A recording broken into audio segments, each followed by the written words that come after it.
मेहनत करो, जितना कर्म कर सकते हो अच्छा कर्म करिए, पर भगवान के आश्रित होकर उसके भरोसे रहकर करें।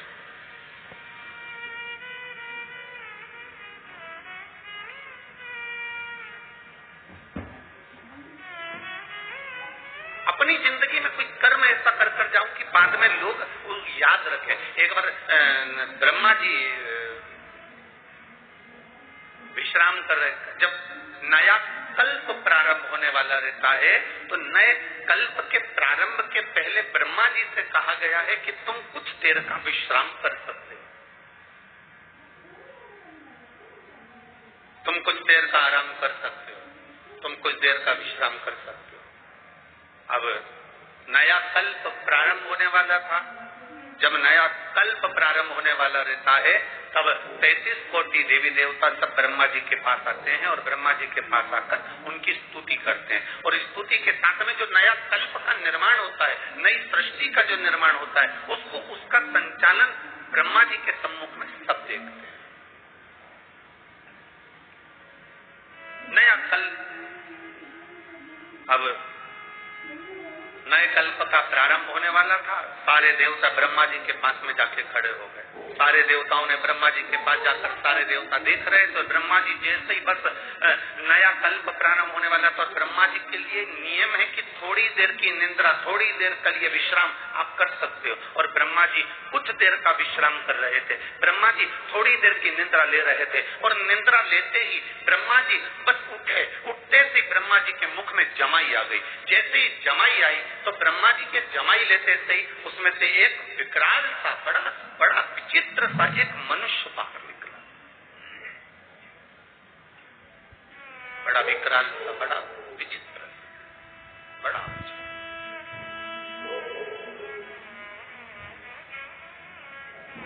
एक मनुष्य बाहर निकला, प्रकट हुआ। ब्रह्मा जी ने देखा कि बड़ा सारा उसका स्वरूप है,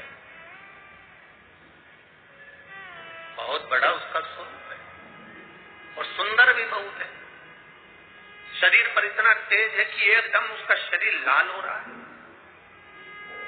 बड़ी बड़ी भुजाएं उसकी, बड़ा बड़ा शरीर उसका, बड़ा वीर सा नजर आ रहा है, बड़ा प्रबलता सा नजर आ रहा है। ब्रह्मा जी ने पूछ लिया, तुम कौन हो?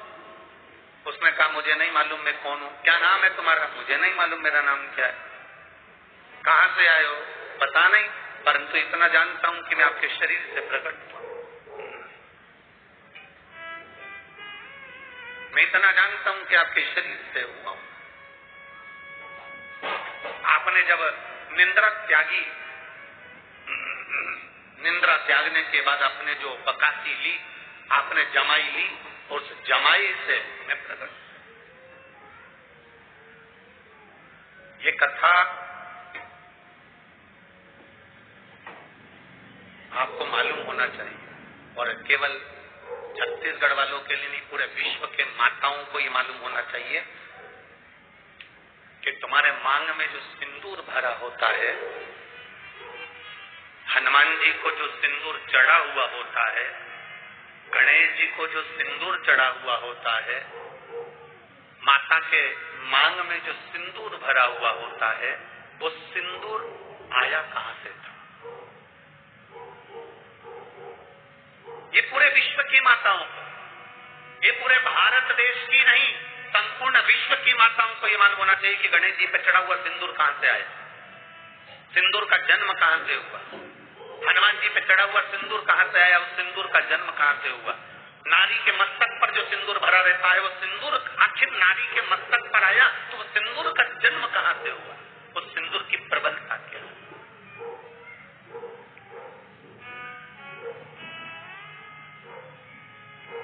उसको इतिहास होना चाहिए। अब कल्प की शुरुआत है और कल्प की शुरुआत में ब्रह्मा जी के मुख से एक व्यक्ति ने, एक मानव ने, एक विचित्र सा मानव उनके मुख से जमाई लेने पर प्रकट हुआ।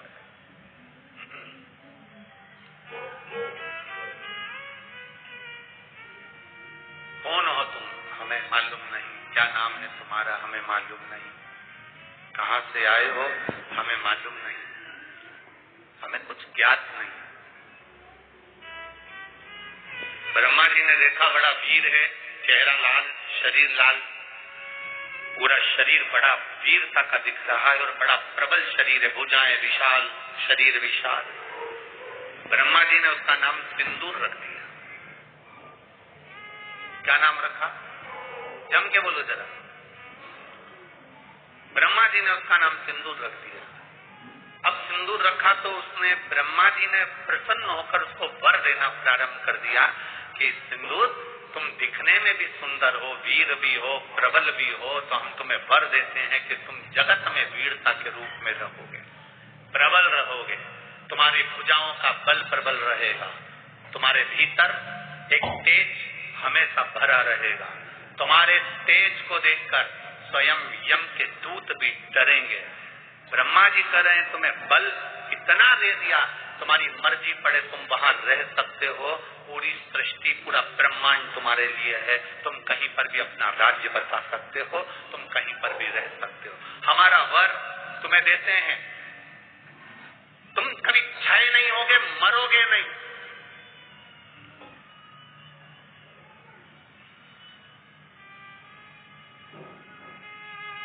पीछे शंकर भगवान खड़े थे। भगवान देवती से महादेव ने कहा, कहां का वर दे रहे हो, कि मरेगा नहीं। तो को अगर इसको ये बना तो मचाना प्रारंभ कर देगा, नहीं मचाएगा प्रभु। ब्रह्मा जी ने माना नहीं, शिव जी का कहना,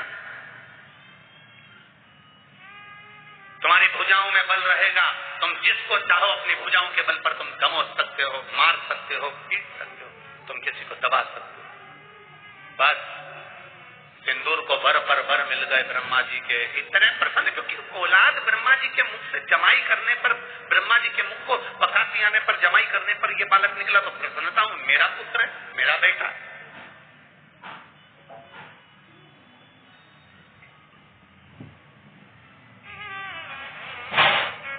बेटे को लायक बनाओ, मना नहीं है। बेटे को खूब पढ़ाओ, मना नहीं है। बेटे को लायक बनाओ, मना नहीं है। पर बेटे को इतना लायक मत बना देना कि वो अपने माँ बाप को ही नालायक समझने लगे।